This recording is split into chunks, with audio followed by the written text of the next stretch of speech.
So I guess Dan knows to come up here too.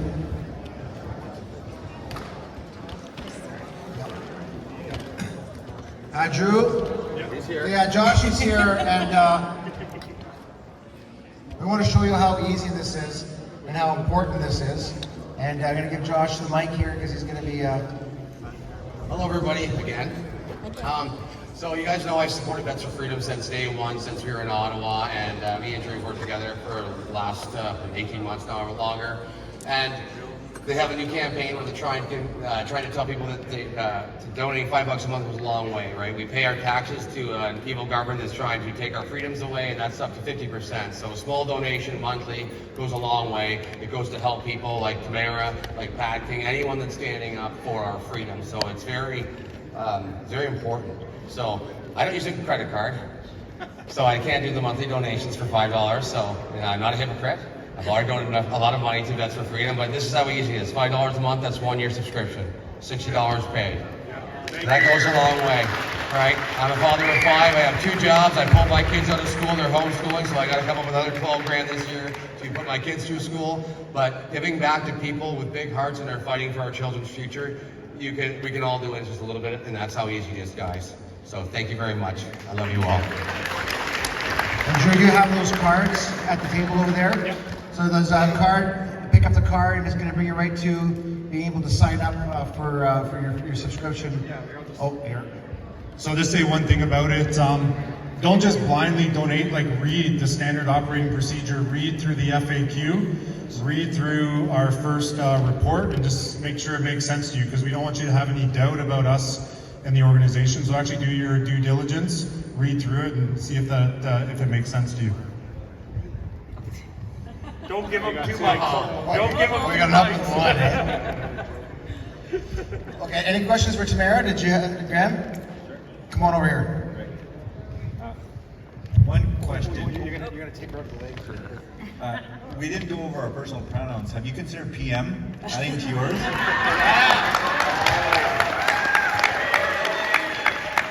well, at least you would have a leader that actually liked you. As I don't think he likes Canadians very much.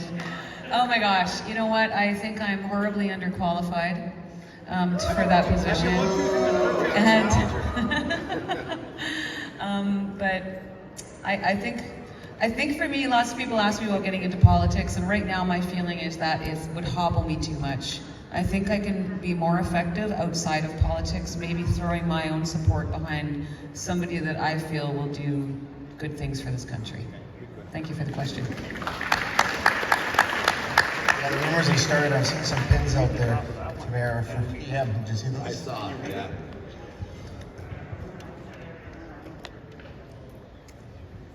I guess we're gonna make a race for it. Yeah. All right.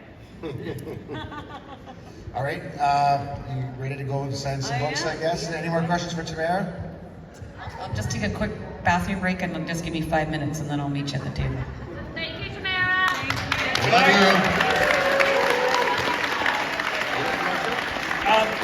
Can I explain to the crowd how you do bathroom breaks on the Niagara River? No, we won't. Yes, you can. There you go. Yeah, we actually had the privilege of, or friends of ours, one of our owner-operators that was up in Ottawa, came up with the idea, hey, let's give her a boat ride on Niagara River and into Lake Erie. You know, these people from the prairies, they don't realize how much water we have. And even when we drove her family over the Burlington Skyway, they were just blown away. Like Lake Ontario, you can't actually see the other side, right? So we gave her a ride, and the rule is you gotta go to the washroom, jump in the boat, jump in the river, and go to the washroom. Well, she wasn't quite prepared that way, so she's like, everybody turn around. I gotta go to the washroom. And then she gets her business done, and she goes, oh, there was somebody walking on the bridge behind us. It's like, well, I don't know what that other person's seen, but quite the lady. So just from V4F, just so I know Sam and Dan don't get a lot of recognition for all the work and everything they put on. So I just want to give you guys a small token of our appreciation for all the work and everything you guys have done for the country and the freedom movement. On YouTube, Billy. Yep, Ron, Gilly, all of our volunteers from our church, and let's not forget also Northern Freedom Alliance. I don't know where Michelle or Pat is, but we all know Northern Freedom Alliance as well. They've been really pulling a lot of weight for us as well, so I don't want to leave them out. And all of you, you guys know who you are, everything. Thanks for everything that you do, and we can't be what we are without you guys, so thanks, Drew. And Sam, how did you know that a horse was my favorite animal? Like, that was so cool. Really? Just look at your face. I know, it was like drive up and there's a horse here. That's awesome. And I wrecked my shirt getting a ride on it, but... Weren't you riding a bull on your Facebook page or something like that? Yeah, he's a cowboy. Cowboy at heart. This is you well know Dr. Phillips as well. Thank you for being here too.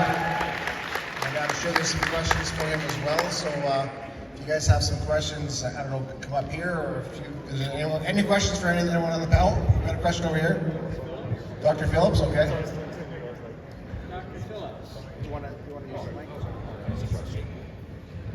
Dr. Phillips, I believe that I'm a member of the vaccine injured community. Yeah. I took the vaccine and I have a precondition of narcolepsy. Is it true that the vaccine perceives the area of the brain that controls sleep and wakeness looks like the virus that the vaccine attacked?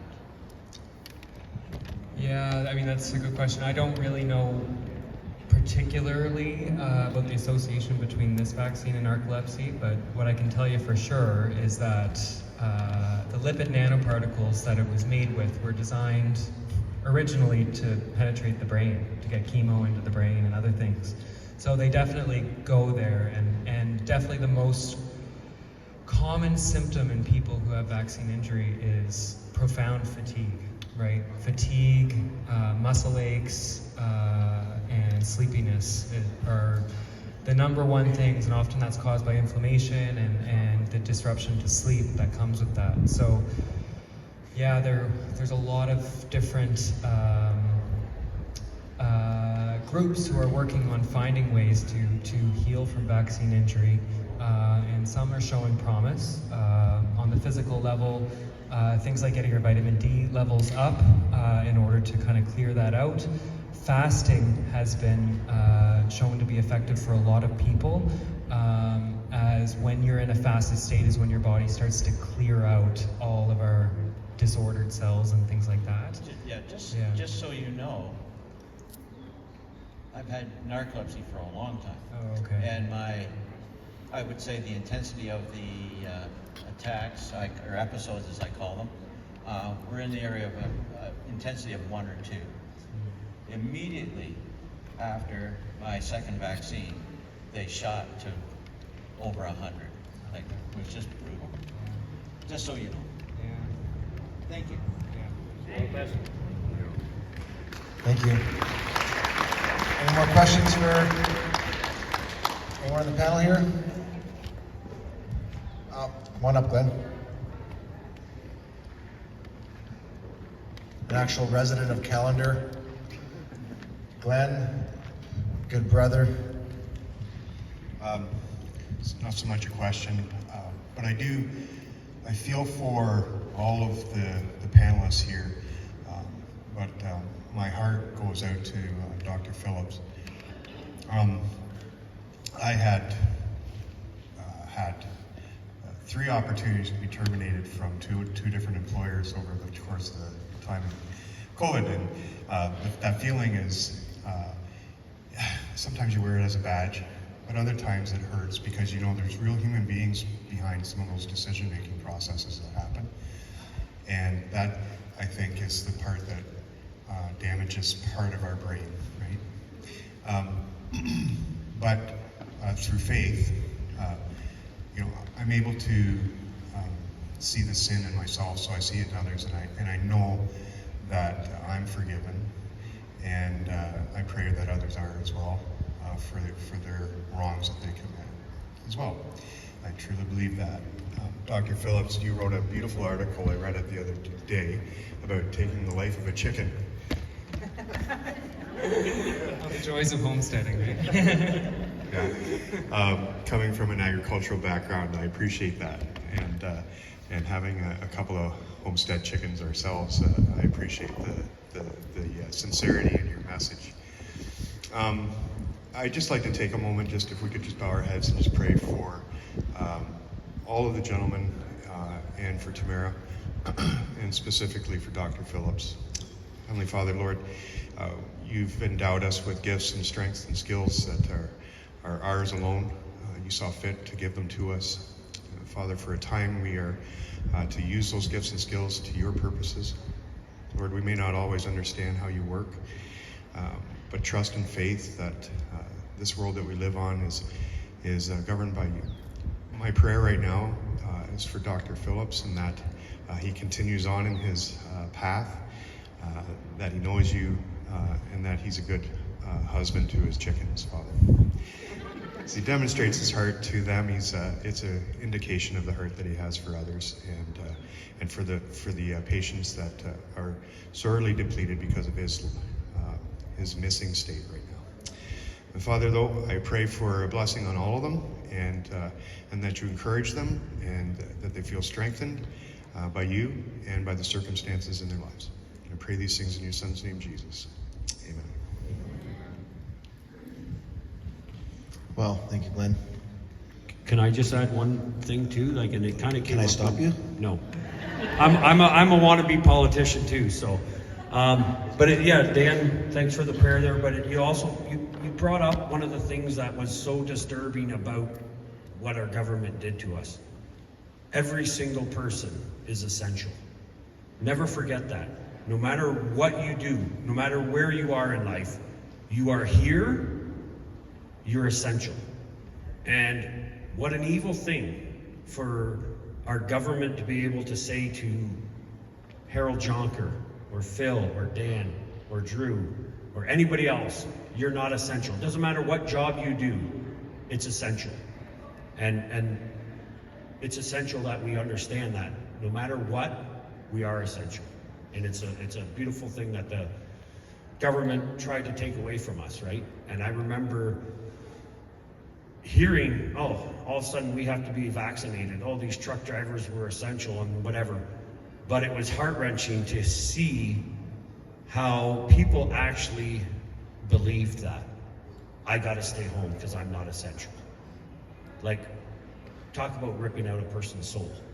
And we are essential, no matter what we do. From a baby in the womb to a grandmother, to a grandfather, we're all essential. You haven't been dismissed yet. I agree with you so much. When I hear people say, no, don't stop. No, you're not just a, you are a. That word just kind of seems to, I love what you said, Harold, about essential. Any more questions? Oh. I got a question for Mr. Freedom. Uh-oh. And his wife. I'm not prepared for this. And his wife. When are you going to do another one of your best damn roofer videos? That was hilarious. Well, I do make them quite often. Right now I'm currently shadow banned, so sometimes I make things and people don't see them. One of the things that I was faced when fighting for freedom in Ottawa is that they were taking, because I was showing the truth of what was happening, they were taking my platforms and canceling them. I lost over 400,000 followers on TikTok. And also some of my videos, some people might not think they're funny, they're crude humor. So that's how Mr. Freedom was born. I decided to paint my face red so no one would recognize me when I was in Ottawa. I didn't want them. Really worked. Well, no, that's Mr. Freedom's not the roofer. We're two different people right now. So there'll be more to come. We're working on a new song called "Let's Get Liberal." And, yeah, it's called "Let's Get Liberal," and it's going to be a mockery of liberals, and we're going to, make one of those videos like the last one we did, where we did the remake of Justin Bieber's song. I won't say it on the mic, but yeah, we got more coming, right? So I'm just roofing right now. I gotta homeschool my kids, so just roofing. Who wants to roof with me? Yeah. I didn't get this from doing roofs. Well, roofing, you get a good tan, you get your bleach blonde hair, and buns of steel. Yeah. So we're hiring. They're not. I wasn't flexing. Sorry. story, man. Yeah, I got a butt like a frog. Okay, I got one. Any more questions? Come on. Oh, this will be good. This is a little Arkan. Come on up here.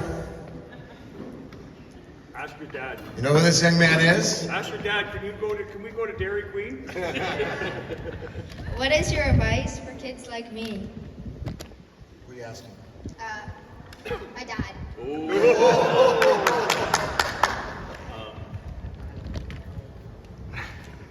That's a question. Yeah, I gotta say, I am so excited to have had the pleasure to see you come out to these events and to learn about the political process at a young age. It's so important to just show up. I know there's lots of other things that you could be doing, playing video games, but you learn you learn so much by seeing the adults, do these types of things. And then you've got to take that experience and the things that you've learned and share and speak your truth amongst your friends. The hardest thing you're going to face is trying to stick your head above the crowd and be a little different, right? And that's not always the easy thing to do, but it is the essential thing to do.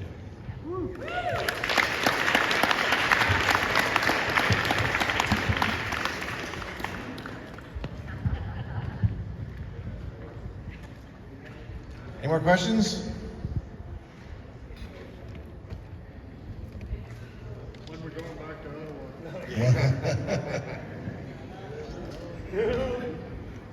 Ottawa. This would be a good one too, Shauna. This one's for the doctor. I'm just curious if you have any suggestions on the best way to... Sorry. The best way to neutralize a doctor when they're ferocious beasts on attacking your medical freedom, and not necessarily just on the vaccine, but we're noticing pushing more and more and more, as I'm sure you've noticed, right? Do you have any advice for anybody who's been vaccine injured or is going through other things where they're now being considered non-compliant with their doctors because they don't want to poison themselves more, or that gut feeling like something doesn't feel right here, I don't think I should follow what that doctor's saying? Do you have any advice for those people?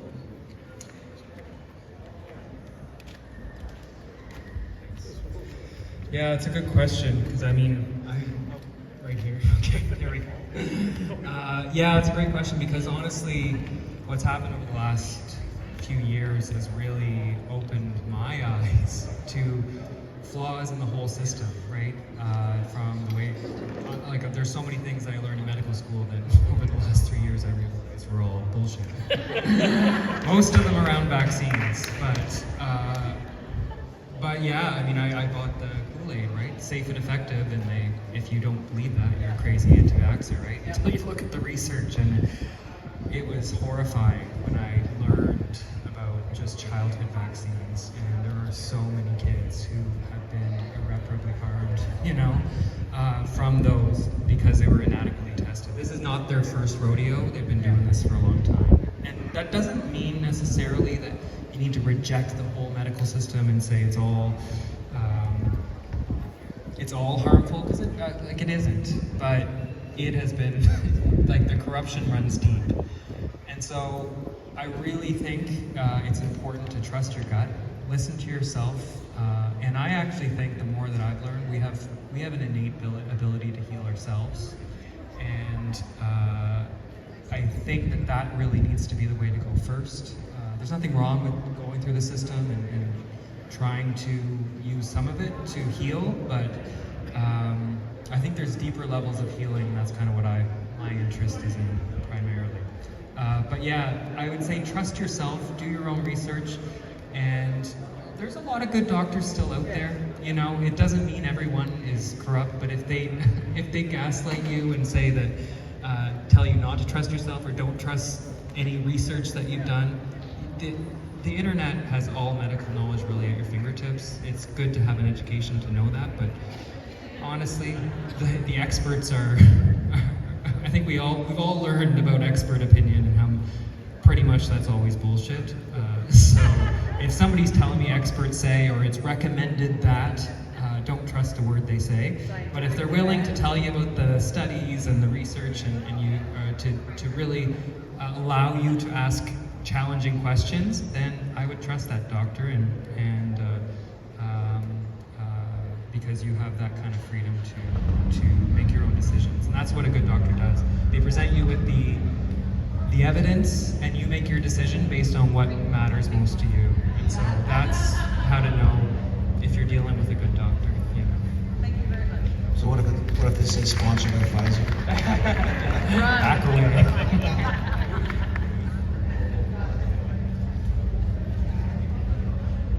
Okay, is that all the questions? I think these fine gentlemen here will be probably sticking around, so if you want to do some mind picking, they'll be here. Got some hugs? You want some hugs? You don't have to. You don't have to hug from. You don't have to socially distance hug or wear masks. Not around me. Not around you. No. Okay. Or do the COVID squat where you're underneath the. Restaurant squad. Right? Okay, everyone, thank you for coming out. If anyone wants to help out afterwards, come see me. We can find a few things for you to do. There's also the donation jars at the door to help for the organizing the event, and some of it will be going to Tamara as well. Protest on Friday on the overpass at 4. You'll see one of the high seniority peoples of that little movement there. Are we going to your house again?